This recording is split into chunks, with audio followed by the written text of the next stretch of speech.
Hi, welcome back to my channel, Beautiful Minutia. If you're new here, my name is Tiffany, and today I am bringing you a very delayed Christmas book haul. I had ordered some books with Christmas money and I was waiting for them to come in because I ordered them from thrift books.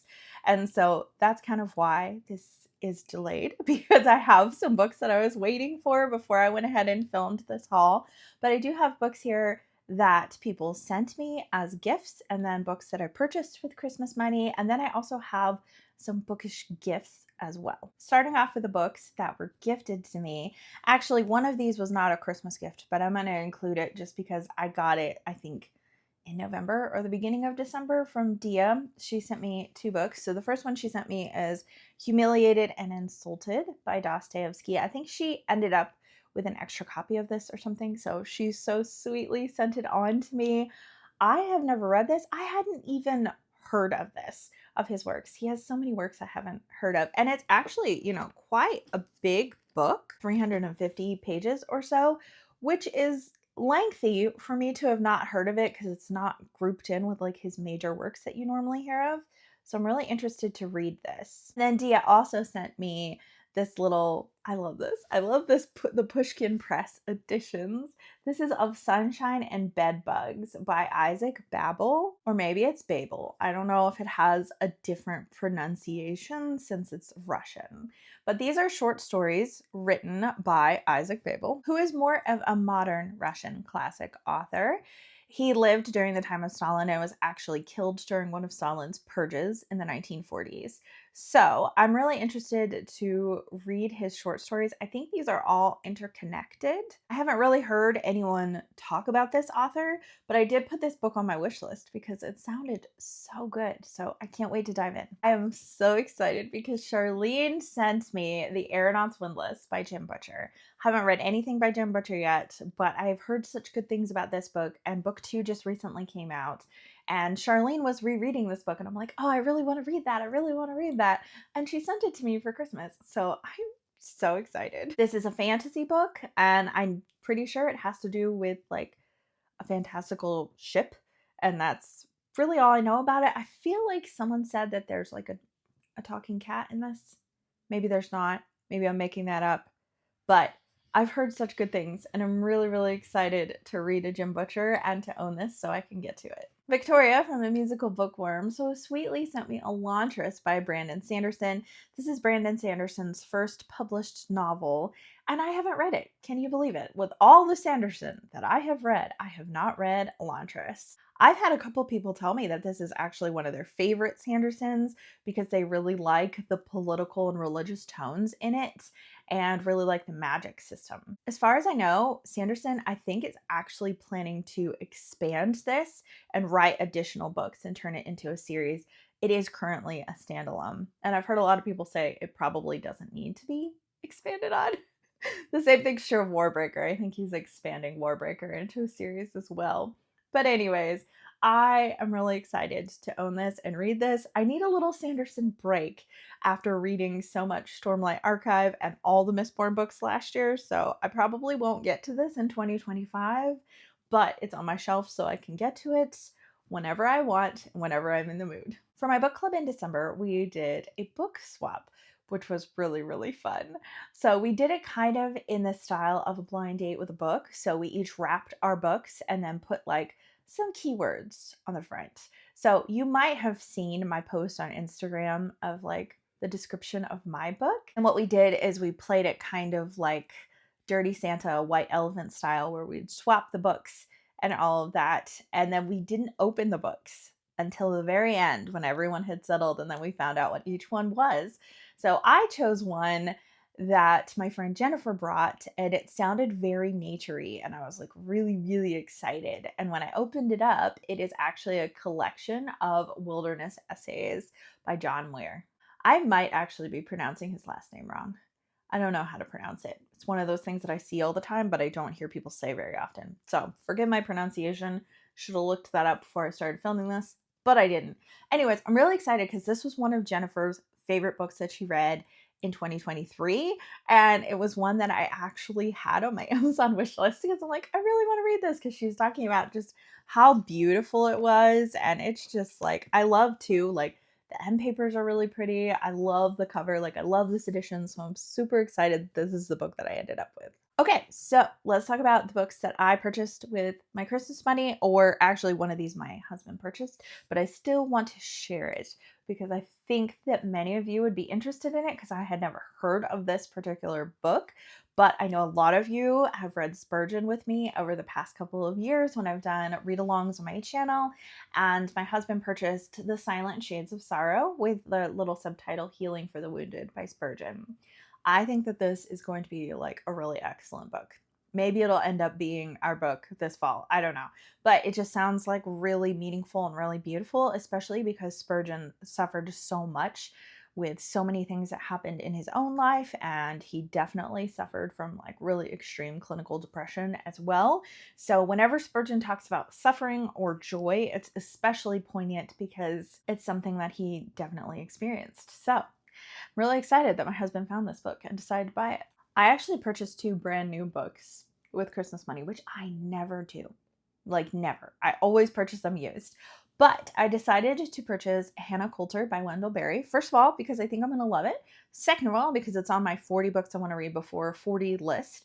Third of all, because I do occasionally see this used at McKay's, or I see it in other places. Like, I mean, I found it online through like Abe Books or Thrift Books or things like that. But when I find it used, it's often the same price or sometimes even more expensive than it is on Amazon. So I purchased it on sale on Amazon, and I think it was like $13 or $11 or something in that range. And when I go to McKay's and I find it at McKay's, which had happened once or twice, it's been like $17 for this exact edition. So I was finally like, you know what?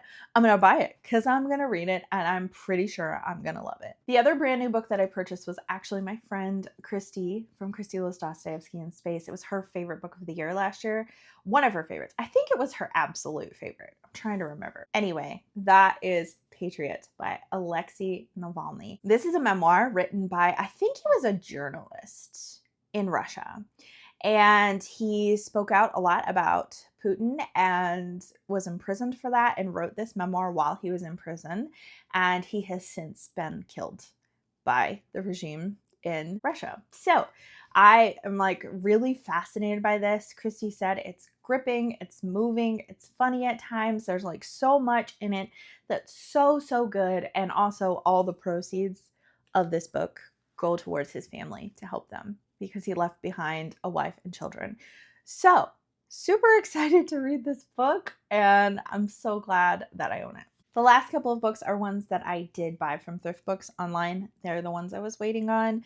So another friend's favorite from 2024 was Lilies of the Field by William E. Barrett. And this was one of Dia from Novel Ideas' favorite books last year. And it is a tiny little book. And it doesn't really have too much information on the back. It says, Homer Smith, a black ex-GI, was a carefree man living the life of the open road until he met a group of German-speaking nuns with a dream.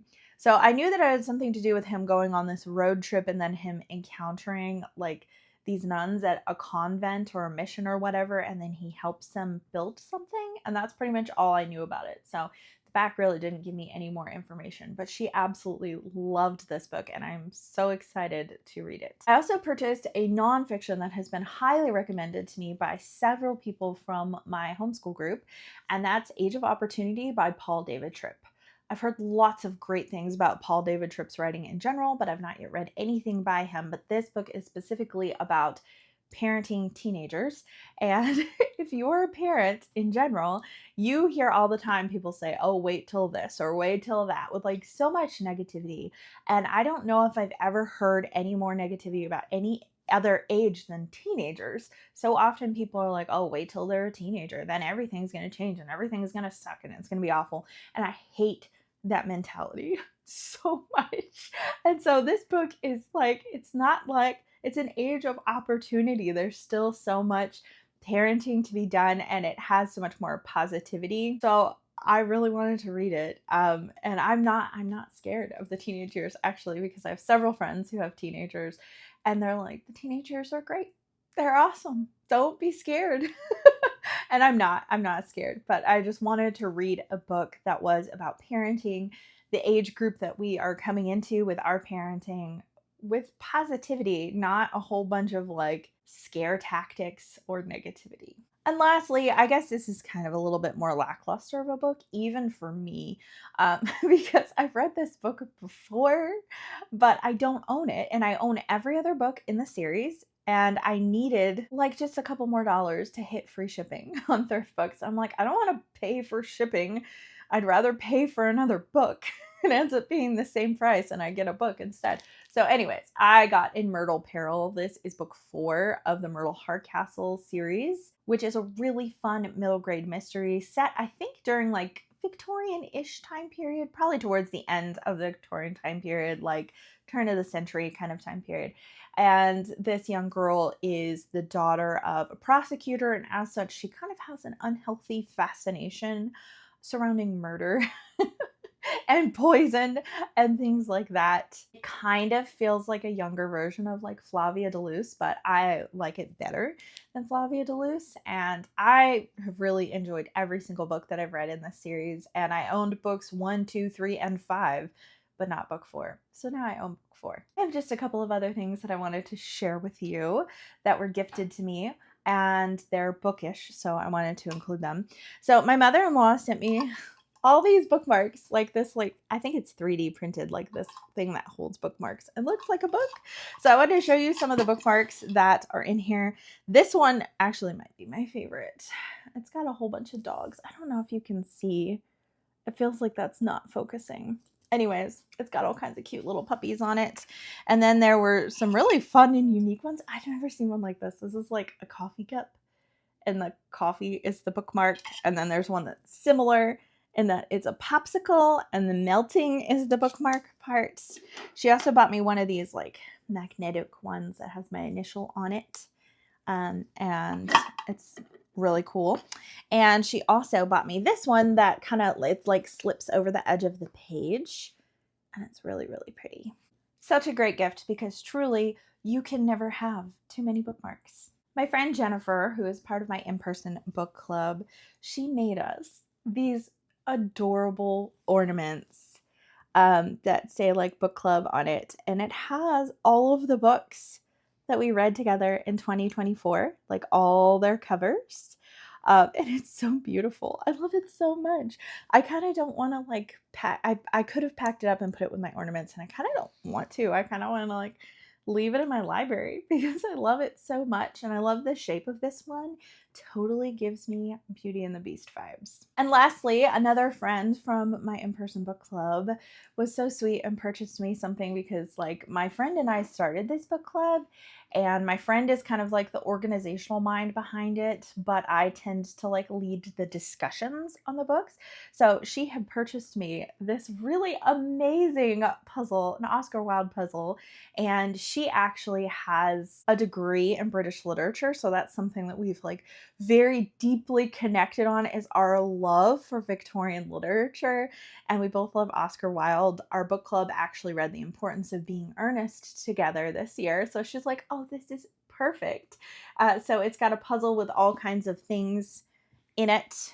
Obviously, I have not yet started it. I was waiting until I could have it in a video, but it's really cool. And it says it has a fold-out poster that has a guide to his life and works. So that way all the little things that you see in the puzzle correlate to some of his books or plays or short stories or things that happened in his life. So even on the side here, you can see some people here that were either influential people in his life, or Lady Windermere. I think that's part of a play that he had.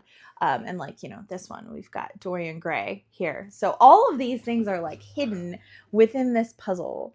So it's super cool. I'm really excited to give it a try. We don't do puzzles like a ton, but every once in a while we'll get a puzzle and like keep it on our kitchen table. So that way we can just like occasionally walk by and people will just like do little bits here and little bits there, and so we work through puzzles that way together. Okay, well, those are all of the gifts that I got for Christmas, some of which were purchased for me, some of which I purchased with Christmas money myself.